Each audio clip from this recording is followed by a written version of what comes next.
Tugas demonstrasi kontekstual modul 3.1 Pengambilan keputusan berbasis nilai-nilai kebijakan sebagai pemimpin.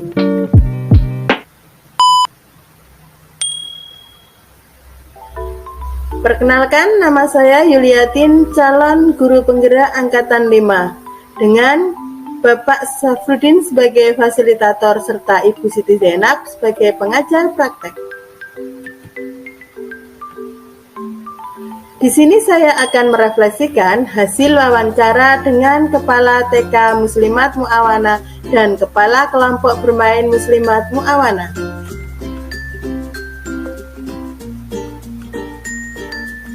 Pertanyaan yang pertama, hal-hal menarik apa yang muncul dari wawancara tersebut? Pertanyaan-pertanyaan yang mengganjal apa yang masih ada dari hasil wawancara bila dibandingkan dengan hal-hal Anda pelajari seperti 4 paradigma, 3 prinsip, dan 9 langkah pengujian yang Anda dapatkan.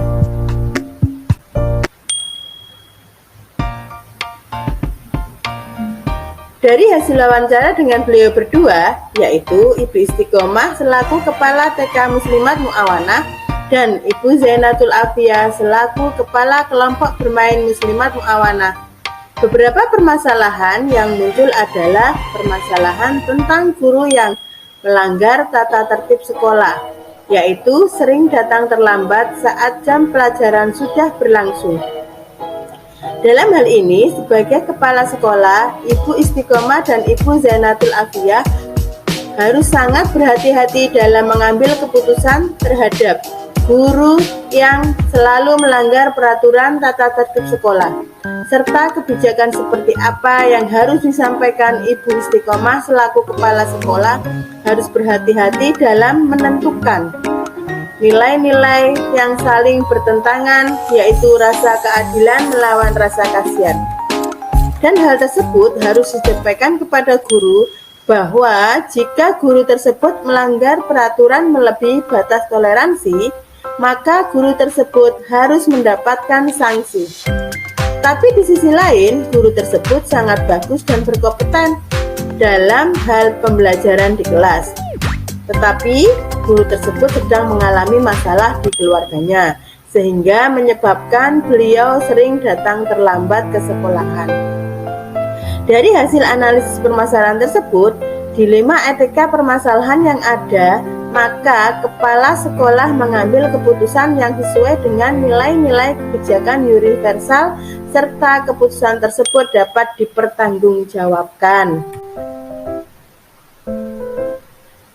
Dari permasalahan di atas, hal yang menarik menurut Bu Istiqomah adalah sebagai seorang pendidik atau kepala sekolah, kita harus bisa menghargai orang lain walaupun orang tersebut melanggar peraturan sekolah, serta mampu memanusiakan manusia sesuai dengan kodratnya sehingga mereka mendapatkan kebahagiaan lahir dan batin.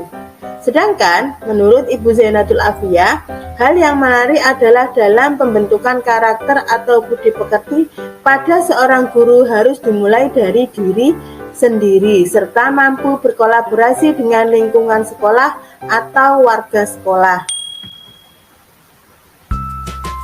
Dari uraian di atas, pertanyaan yang masih mengganjal berdasarkan wawancara kedua kepala sekolah, yaitu bagaimana cara untuk menguji keputusan yang sudah dibuat. Apakah sudah menggunakan uji legal, uji regulasi, atau uji intuisi, atau dengan uji publikasi, maupun dengan uji panutan atau idola. Karena dari hasil uji tersebut berhubungan dengan 3 prinsip, yaitu berpikir berbasis hasil akhir, berpikir berbasis peraturan, dan berpikir berbasis rasa peduli. Uji intuisi berhubungan dengan berpikir berbasis peraturan yang tidak bertanya tentang konsekuensi, tetapi bertanya tentang prinsip-prinsip yang mendalam. Sedangkan uji publikasi berhubungan dengan berpikir berbasis akhir yang menentukan hasil akhir. Sedangkan uji idola atau panutan berhubungan dengan berpikir berbasis rasa peduli, di mana ini berhubungan dengan Golden Rule yang meminta kepala sekolah meletakkan diri sebagai orang lain.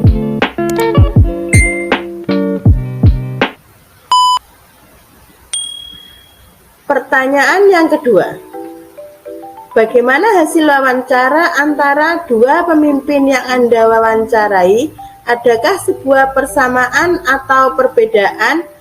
Kira-kira apa yang menonjol dari satu pimpinan tersebut? Mengapa? Apa yang membedakan?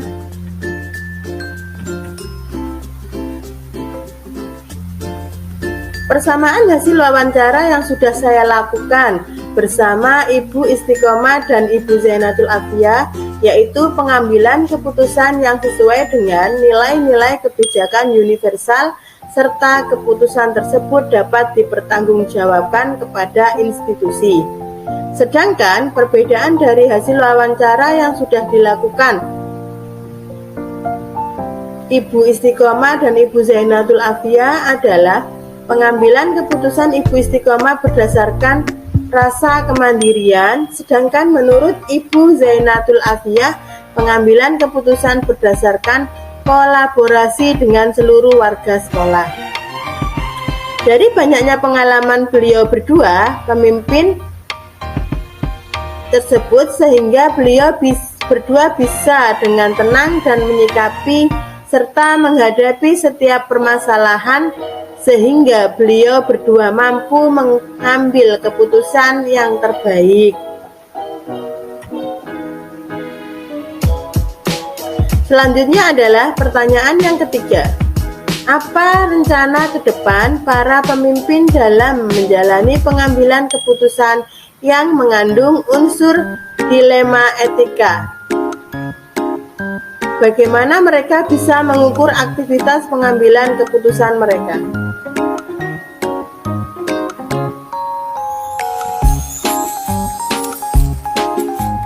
Rencana ke depan dalam menjalani pengambilan keputusan yang mengandung unsur dilema etika adalah sesuai dengan apa yang sudah disampaikan oleh Ibu Istiqomah, maka dalam melakukan pengambilan keputusan harus dilakukan secara mandiri, di mana semua komunitas sekolah harus tetap memanusiakan manusia.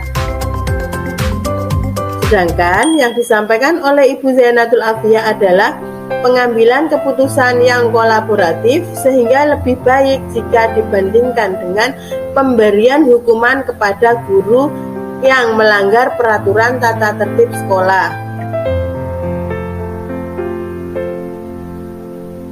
Selanjutnya adalah pertanyaan yang keempat.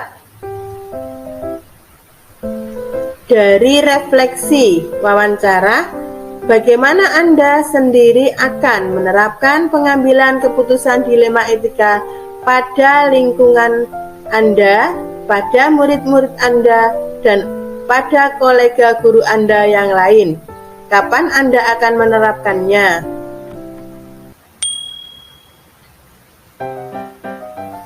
Untuk menerapkan pengambilan keputusan dilema etika pada lingkungan saya, pada murid saya, dan pada kolega guru saya yang lain,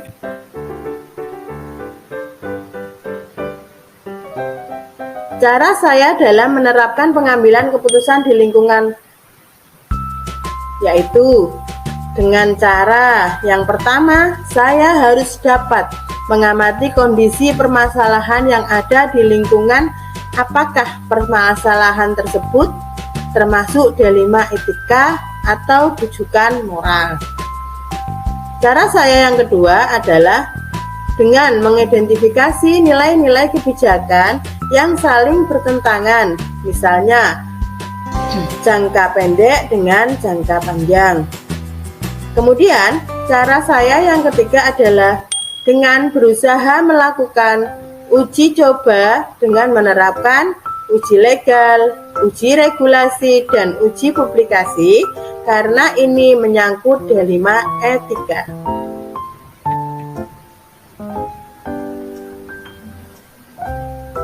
Penerapan pengambilan keputusan dilema etika yang kedua adalah pada peserta didik saya.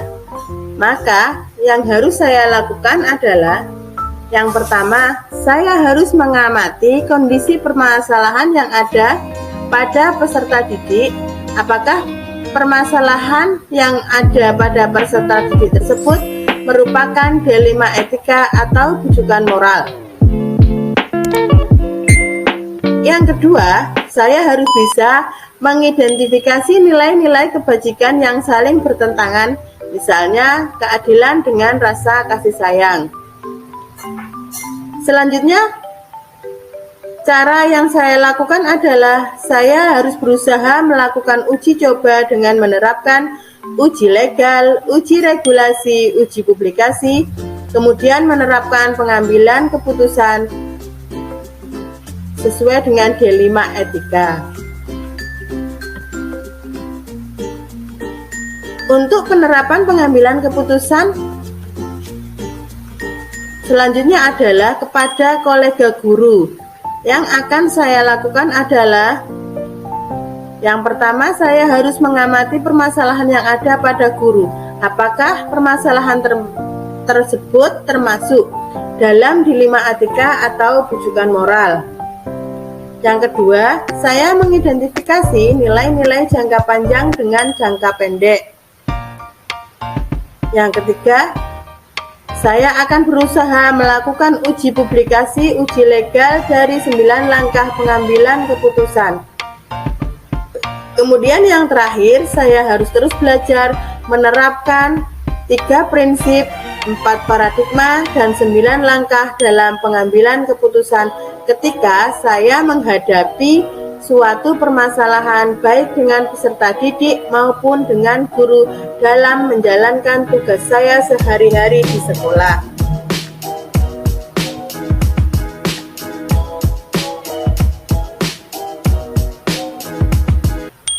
Itu tadi adalah refleksi